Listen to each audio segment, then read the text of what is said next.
Okay, so and then during your season, first sort of year with Eastleigh, when was your first game? What the sort of teams were you playing against?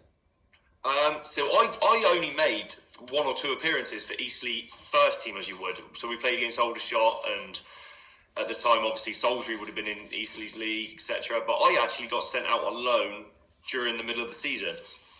Um, so I got sent to Romsey, which I think I needed because it's all right playing for the reserves, but the reserves is not kids football, but you're playing against younger people. Whereas my manager felt I needed to go and play physical men's football. Yeah. Um, and obviously, towards the end of the season, I got sent on loan to Downton as well, which I think by being sent on loan to those clubs have benefited me massively. Because at the time, I still have the news report on my phone somewhere from the screenshots. Ian Baird actually compared me to someone you would know, Aaron Martin. Yeah. And they actually thought I was going to be, the words they used was a teenage gem. Obviously, I never went down that route. I never made it to what he thought I would be. But yeah, it was interesting to say the least. Anyway, but I never really played many first team games. It was more reserve games for Eastleigh than anything. Yeah. So Aaron Martin used to play for Southampton, and then obviously Eastleigh, and obviously for a few other clubs. So moving forward to England schoolboys, when was your first game for them? Because obviously you didn't go straight into the tournament. You obviously played a few. You must have played a few warm-up games or friendlies. Yeah, so we went on a little tour we went to Malaga. We played against their under-18s and reserve sides. We went to Poland and we played against their under-19 full national side, where I said, we found out the other day I played against Milik and Zielinski as well. Oh wow. But the weird thing about that is that playing for England schoolboys actually taught you to be a grown-up, because you had to do all your travelling on your own. So you had to get to the train stations, you had to get to the airports, you had to get the flights all on your own. So it didn't just teach you to be a footballer, it taught you all the realistic sides of life as well. And then obviously we went into the Centenary Shield, and we played on Sky Sports, which that was probably a big achievement for me. And probably my proudest moment, singing the national anthem on live TV. I think yeah, that's what and singing the national anthem, wherever it is in the World Cup and the Euros, if it's for, I've seen the futsal team do it. No matter who it is, it gives you goosebumps, doesn't it? When you're in the stadium and you can hear all the fans sing it and all the players sing it when on TV when the cameras pan along. That must have been a proud moment. Would you say, when you're lined up in that line and you're about to play for England schoolboys and you're singing the national anthem, was that probably your proudest moment in football? Yeah, so going back to those quick fire questions, that's why I left that one out. That will be my proudest moment in football, by far. Did that give you? Was that a little bit of extra motivation that game? Did you because you're playing for England, you've just done the national anthem, you're on Sky Sports. Was that all the motivation you needed? Just wearing the shirt and the badge, really. That's all the motivation I needed. That's literally all I needed. And no matter what happens for the rest of your career, and whatever happened after that day, no one can ever take away the fact that you've represented your country. No. So whatever it was an amazing achievement. So then you played the Shield. How did you get on in the games? So I remember the first one we played up at Telford and we drew 1-1. The second game, that one always sticks in my mind because it was probably the more local of the four Centenary Shield games. We played down at Yeovil in front of 5,000-6,000 fans. Yeah. And we won that one 1-0. We beat the Republic of Ireland 3-2 live on Sky Sports, but I think we lost to Scotland on Sky Sports, which obviously losing to a home nation isn't exactly pleasant.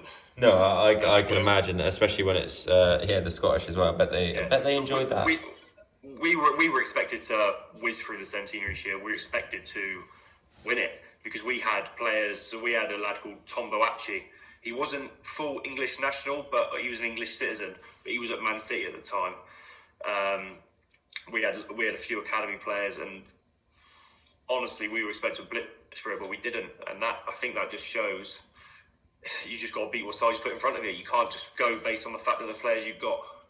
I wanna say a name that I think I can remember that played for you, and it was a really little lad out on the wing. Is it Connor Thompson. Connor Thompson? So I remember him from Swindon. He was a few years older than me, and he was always, to me, I always thought he was a really really good player. What he played for you, didn't he? Yeah, and he captained our county side down at Wiltshire as well. And if he had carried on in the path he probably should have, he probably would have been up there to be the best footballer that I've played with. But he was unbelievable. Like, he had so many teams watching him while we were playing for England. Could have signed for Reading and teams like that. But it just took a different path, and I think he went out to play in America or something, if I remember correctly. So is that where he is now? Do you think out in America? Because I haven't heard anything of him or seen anything of him. No, I haven't heard of anything of him in a few years. The last I heard, he was playing for Swindon Supermarine. Right. I'm not too sure on that. Okay, so then you finished with the schoolboys, and obviously I imagine it was a bit of a come down after, and that's it, sort of done then. Yeah. What happened for you after that? Where was your next step? Well, so the next step from the schoolboys was Eastleigh, because obviously the year I was at the schoolboys was with Shrewton. So it was Eastleigh was the next step, but the biggest come down was the end of that season. They had a new bunch of owners take over, so obviously you're a full-time footballer, it's brilliant, every day is football. And they had Stuart Donald, who then eventually went to take over at Sunderland. Yeah. He took over and he completely wiped out the whole full-time thing and brought in a whole squad of players, and that's it, we were done. So that could have been one of the lowest points, because it wasn't, because I knew at that sort of age, your time's still not over. I mean, some people think, oh yeah, that's it, that's me done. But at the age of 18, in my eyes, I still wasn't done. I'm still young. No, absolutely. So then, so you've been sort of, you've left Eastleigh, or what's happened. What happened for you then? Did you have to go searching for another club? Was there clubs that came to you? Well, obviously, I was on loan at Downton at the time, towards the end of the season. So Jeff Stofley at the time obviously offered me to stay there, blah, blah, blah. But the manager I mentioned, Adrian Foster, gave me a phone call out of the blue. And he knew me from my time at Shrewton, and he wanted me to go down there. So I went down there pre-season, and that's it. It just stuck with that, really. So I stayed with Gillingham Town for 2 years in the Western. They just got promoted to the Western Prem, and in the first season, I think we came joint second, and just lost on like goal difference or something with the league, and that was a brilliant achievement for me. So at that age. So then you said that Adrian Foster, then went to Frome, was it, after that? Yeah, so in the second year at Gillingham, Gillingham found out they failed the ground grade and they couldn't go any higher. And obviously Foz wanted to take the club higher, wanted to take them through the Southern League. So he took the manager's job at Frome. And I was his captain over at Gillingham. And again, at a young age, that's fantastic. We probably would have gone on to win the league in the Western Prem that year, but obviously he moved on, and 3 or 4 of us followed him to Frome Town. So then Frome Town, so that's a step up, isn't it, from Gillingham? So what league was Frome Town in then? They were the Southern Prem, so that was 2 divisions higher than the Western Prem at the time. How did you make that jump? Did you feel like you made the jump easy, or? Yeah, see, I've been asked this question many a times, and I found it a lot easier playing in the Southern Prem at the time than I did in the Western Prem. I think that's because you get a lot more time on the ball. It suited my game because a lot of the ball was aerially, and my main strength is in the air. Where the striker's first touch is going to be. Whereas in the Western Prem, you didn't. They might get a little bobble on the rubbish pitches, which hook off their shin and go the other way. Whereas you knew the ball's coming to the striker, he's going to have a good first touch. So I just found it so much easier than the Western Prem. So did you have a good time at Frome then? I would say that was the best part in my early doors of my career. Yeah, definitely. So you played at Frome, and that's a decent level of football, and you played for a manager you really, really liked. Why did you leave? That's why I'm confused here. I don't really understand why you would have needed to leave. So I was there for 2.5 years, and I played every single game. If I was on the bench, it was probably because I came back from an injury. They started the next season. I was banned for the first 4 games because I was sent off last game of the season before against Bolton, and they lost the first 3, I think it was, or maybe 4, and he got sacked. A bit shocked really, because he wasn't doing a bad job. He brought in good players, but the results didn't go the way early doors for what Froome wanted. So he left, and then my mates left. Obviously, Brandon went to Salisbury, and then I don't know. The new manager come in, and I just didn't really take to what he wanted to do. He offered me the armband to stay, but I wanted to go and play for Salisbury, local, and with my mates again, and that's the reason I left really. So that time, Salisbury had been through the they reborn a new club, hadn't they? So Salisbury used to be in the conference. They had started up a new club. They had to start in the Wessex League, and you then dropped down. What was it? 3 leagues to play for 2 leagues. 2 leagues to play for Salisbury. But the good thing about Salisbury is, yes, it's a nice ground, it's a nice stadium, you could call. A big fan base, big name manager, especially in the Wessex League, Steve Claridge. Was it at the time you didn't regret it? Did you think that was definitely the best move for you then? See, I did, because I wanted to go with Salisbury's plan rather than where they were. So I wanted to go with Salisbury. I wanted to get them out of the Wessex League, and then so forth. So at the time, for me, I definitely felt it was the right decision. Yeah. Okay. So that's fair enough. And then how did that sort of next year or so go with Salisbury? What? So the rest of the first season? Yeah. So obviously we ended up walking the league by about 30 points because the team we had was far too good for that league. I mean, I don't think you'll see many sides like that in the West. Again, obviously you had your Poole Towns, you had your Winchesters, and so on. We got to the semi-finals of the FA VALLIS, but on a personal level, it wasn't a good season for me because I probably played about 20 games out of the 40, for example. Yeah. And I'd only ever known starting.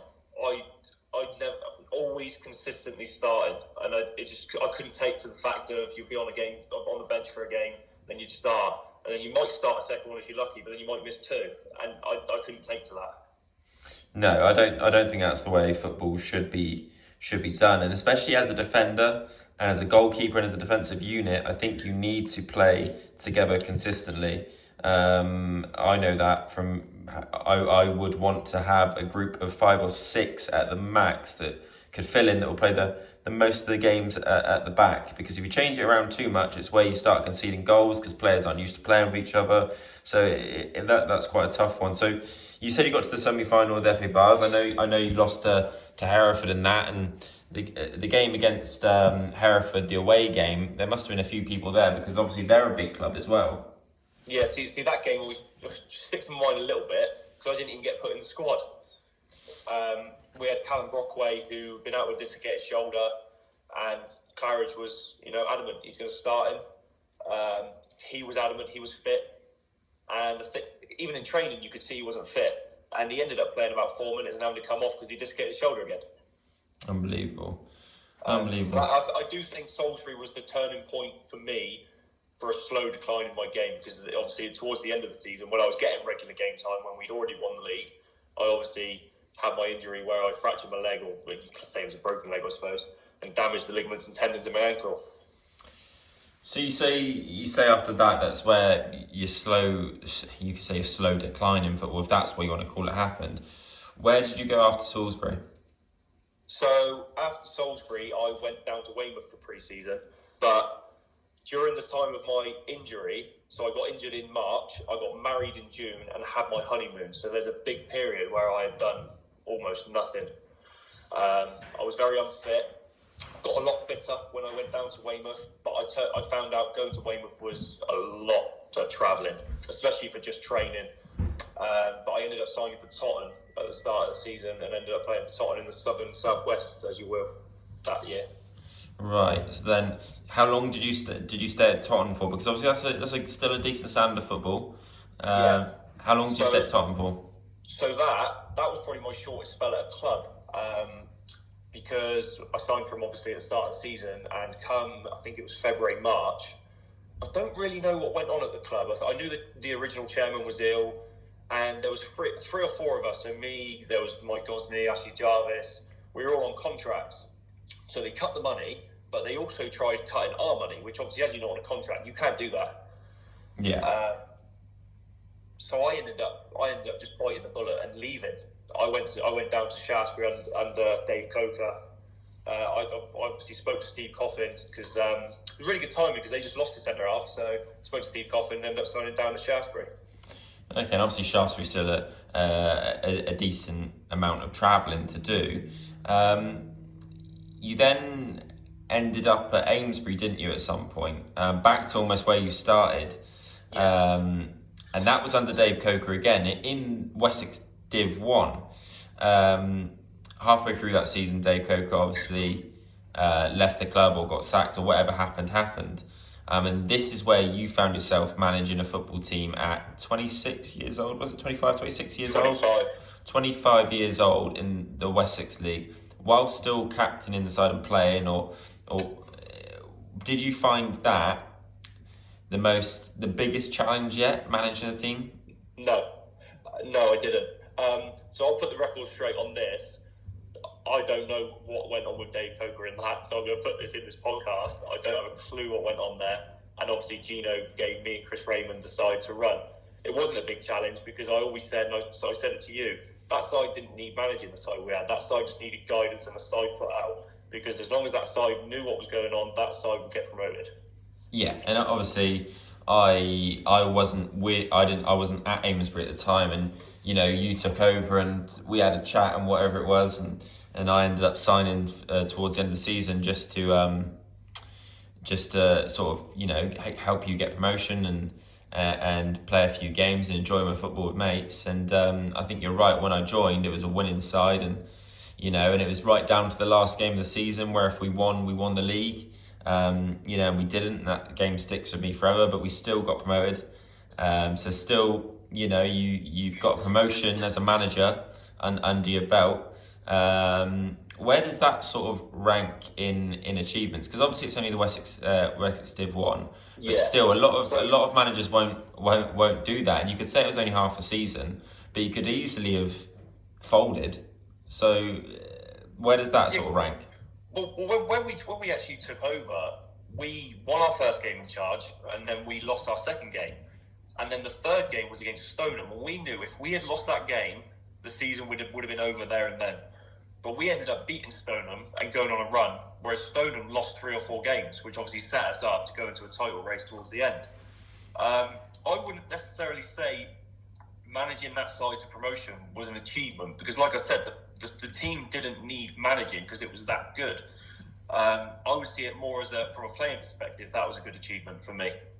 Yeah, no, exactly, because obviously you played and I played alongside you, whether it was right back or left back, and I think I enjoyed it. And I'm it's frustrating after we got promoted that things went the way it did, but we've both somehow again ended up at Bemerton because we both left Amesbury the year after, and you went to Shaftesbury and I went back to Bemerton, and now we've both met up at Bemerton again. I'm 26 and you're 27, so yes. We still got a few more years left before we're in our prime. Where do you sort of see your footballing career go now? Do you think you could still play higher?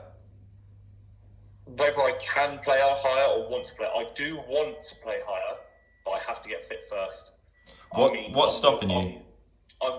Motivation is the biggest thing for me. Obviously, when I had that injury and I put on a bit of weight and lost fitness, I haven't really recovered from that point. I wasn't the fittest when I went to Tottenham. I wasn't the fittest when I was at Shaftesbury. I wasn't the fittest when I was at Amesbury. And then I mentally lost it at Amesbury. Obviously, we can go into that if you want. Because obviously mental health is obviously a big thing, but mentally I've lost it at Amesbury because, like I said to you, it was a big eye-opener to modern football for me. What do you mean by a big eye-opener? Because I know what it was like. I can remember you texting me and you're not being able to get a side, which is absolutely crazy in the Wessex Prem, and people dropping out on the mornings of games. I can remember playing against Brockenhurst and we had 9 men for 70 minutes of the game because someone got injured and then someone got sent off, and then I got put in the sin bin for 10 minutes, and suddenly it's 10 v 7 on a football pitch. Yeah. And for me, after that game, I can tell you I only got frustrated because of the position we're in. And I don't like losing. I don't think anyone does. I hate it. But when you're constantly up against it each week, and every week is a stress to get players, it will play on your mental health, and especially as it's football. And football's supposed to be fun, but we both know that we play football because we want to win. We want to win things. So yeah, that took a lot out of me that season, and obviously we got a lot of stick on social media. We got a lot of abuse, and when we're trying to just help the club, even when I stayed right to the end as far as I could and played my last game in goal or whatever it was, when a keeper got sent off, like we did everything we could to sort of help that club. People can say what they want about how much the players were on money wise, but it was you can say that about any team, any game. So it's, I think for me that was the most frustrating time I've had in men's football. Yeah. Obviously I've had more, but that was the reason it was a big eye opener for me is, like I said, is the way modern footballers have changed. I never knew anyone which would pull out on a Saturday morning when I was playing football at the age of 16, 17, 18. But people just didn't want to play. They didn't want to train. And I'm not ever going to dig anyone out because I respect everyone I play with. You make your best mates in football. But it certainly changed my view on things, having to manage that side at such a young age. And it actually shows what stress some managers do go through as well at this level of football. Absolutely, and the most frustrating thing I think what probably got you the most is that it was actually people you'd call your mates at the time. Yeah, but I wouldn't say they'd done it out of disrespect towards me, because a lot of people that I still speak to, a lot of them, I don't think it's out of disrespect towards me. I just didn't know if they were hungry enough, if that makes sense. Yeah, because it is still a lot of travel in the Wessex Prem. It's down to Southampton, Portsmouth, Portland. Shock. We're not going to talk about that game again. And it is a lot of travelling. It is a big ask, but at the end of the day, you sign the forms at the start of the season, and and you're committed to that. So that was hard. As manager of Amesbury, you signed me. What was it like? Because the people, kids that I coach will want to know what I'm like to manage, what I'm like to coach. What was I like? You can be as honest as you want, because everyone knows I'm not, perfect. What was I like to coach and manage? Because I'm a coach myself. See, I've seen you coach, and obviously I've managed you. You're a completely different person as a coach to when you play. You are. I'm going to be honest. You're quite a difficult person to manage. You're never wrong, ever wrong. Even when you are, you're never wrong. I mean, you can't fault your attitude towards the game. You're always there. You're a 40-game-a-season player. But in terms of arrogance, you've still got that small bit of arrogance about you. And even as a mate, I don't mind saying that, because you can be a bit of an arse. And you fall into that category of that modern-day footballer that I was on about. I'm quite an old head from playing with the players I played with back when I was 16. So you fall into the category of the modern-day footballer who... How do I put it without being too rude? I think it's the academy thing in me and the centre mixers thing, and I think it is. I mean, being told you're good and signing a contract and whatever, and having those opportunities, it's not. I don't believe it's any fault of my own. I feel like a lot of the time I get frustrated in myself, and right now, if you ask me, did I play well on Saturday? I probably just wouldn't answer, or I'd beat around the bush. You know that from this season when you said you played well today, and I'm like, I was all right. Like I think I've changed a lot, and becoming a coach, which a lot of people probably didn't expect because of how I can't football wise I can come across a little bit different. See, I've seen you coach. I mean, obviously, well, when the lockdown ended the first time, we ended up going to kickable prior to pre-season stuff. So I got there as your sessions were ending, and you're a completely different person when you're coaching, and you can see the kids want to learn from you. That they're willing to do what you're telling them to do, and you're not getting frustrated when they can't do it. No. And that's where your role has completely changed from a footballer to a coach, which actually did shock me a little bit as well. Yeah, it's opened my eyes to dealing with people. To also, it's helped with my game a lot as well, because you understand the tactical side of it more. And obviously, the drills are great, but I love working with any age. And look, I get that I can be difficult to manage because, like you said, I'm stubborn. I have a slight, I wouldn't say it's an ego thing. Maybe it is slightly arrogant because I believe that, I believe I can do certain things with the ball, and obviously I'm skillful, and I can, in training I'll do some flicks and tricks. But it's, I can imagine I'm hard to manage and coach. Yeah. But I'm there every training session. The difference with you is it's more about you. I think we had this discussion, haven't we, online when we played on the Xbox or whatever. You would rather score 2 goals and lose 3-2. Then what was it? What was the question again? I think it was win 2-1. You'd rather score 2 goals and lose 3-2 than win 1-0. Yeah, look, I think for me, I've always wanted to improve personally as a player, and that's why I do a lot of one-to-ones, because I like improving the individual. So I go out and run, and I'm not overly motivated at the minute, but I can be, and I still work hard at what I do. I've always wanted to improve myself individually, and I feel a lot better when I play well. And I need to learn that the team comes first and that. But for me, I'm focused on myself, and if we win and I've played poorly, I'm frustrated inside. And I remember my old manager at Bemerton, Ray Hughes. We've just won the game in the last minute against Newport, and I was sat there absolutely miserable. I think it was the 7th game we won in a row or something, and I'm sat there in the middle, and he just absolutely went nuts at me. And he's like, we've just won the game. I was like, yeah, but I think I was probably like a 6 or 7 out of 10. And I was used to, at that point, playing really, really well. So it was frustrating. But no, it also depends for me on who I'm around. So for a fact, when I was at Amesbury, I went to the UK football trials. Yeah. And I think the certificate's here, I got an A for my attitude. So I think it also depends on who I'm around. So I'll take the sort of backhanded compliment and the little dig. I'll make sure I play that little snippet there to the kids I coach. Where do you see yourself now then in football? So we're in a lockdown. We don't know what's happening with the rest of the Wessex season. We don't know if we'll finish this one or it'll combine with the next one, or if it's just null and void and we start again. You, during the first 2 lockdowns, I know this, you were very, very motivated, and you were out running, and probably at one point you were the player that I least expected to be doing the most effort. So you've got that in you somewhere, and that's only 6 or 7 months ago. Yeah. Why can't you do that again when we get a date and push yourself into a higher league? Do you think that's still possible? Is there someone that would take that chance on you, and you could play again at a higher level? So you'll say, obviously, I know, obviously, as soon as we get a date, I'll be back to it. Tuesday, Thursday, Saturday. From a young age, that's all I've ever known.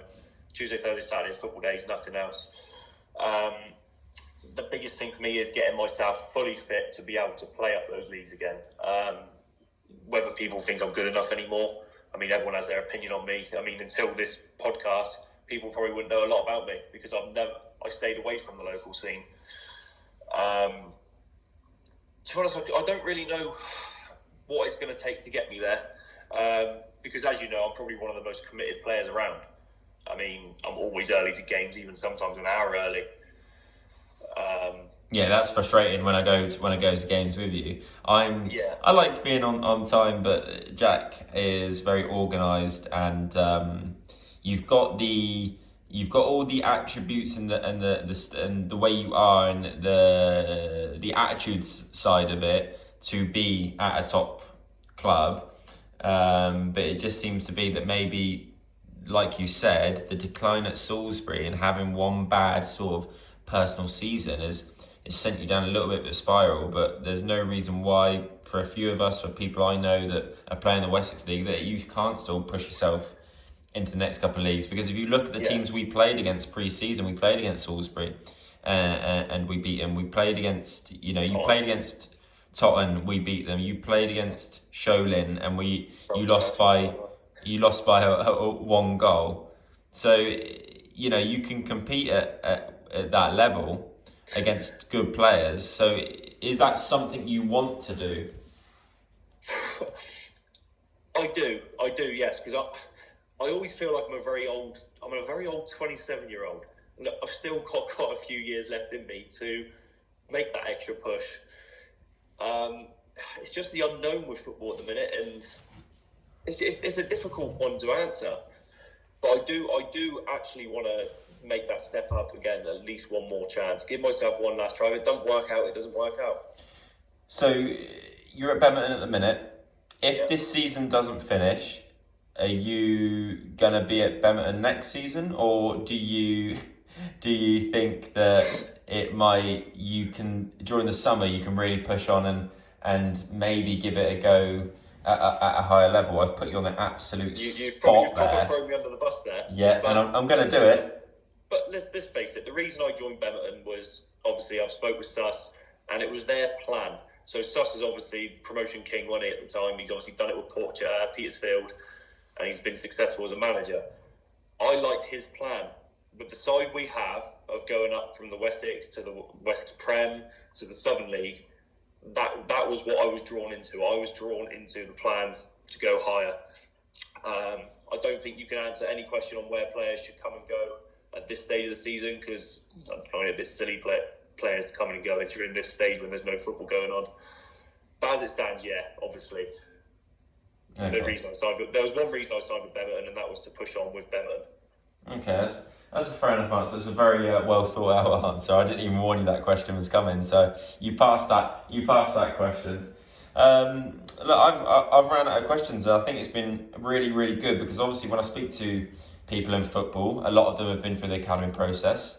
I spoke to Joe Tessam, who's an ex-pro, and you've gone down another different route completely, which I think's just as important, and and that is another pathway of becoming a full-time footballer. Or what people need to understand, and kids especially, is that you can make a good living out of now just being a semi-pro footballer, because there's opportunities. Southern League's a good standard. Even Wessex Prem, you can is a good standard, and you can really push on from there. Like Joe Tessam said, if you're playing men's football at 16, 17, 18, and you're dominating games, and you're scoring goals, you're keeping clean sheets, or you're winning battles in centre mid against older players, there's no reason why you can't be picked up or pushed on further at that age. You don't have to necessarily have gone through the academy process.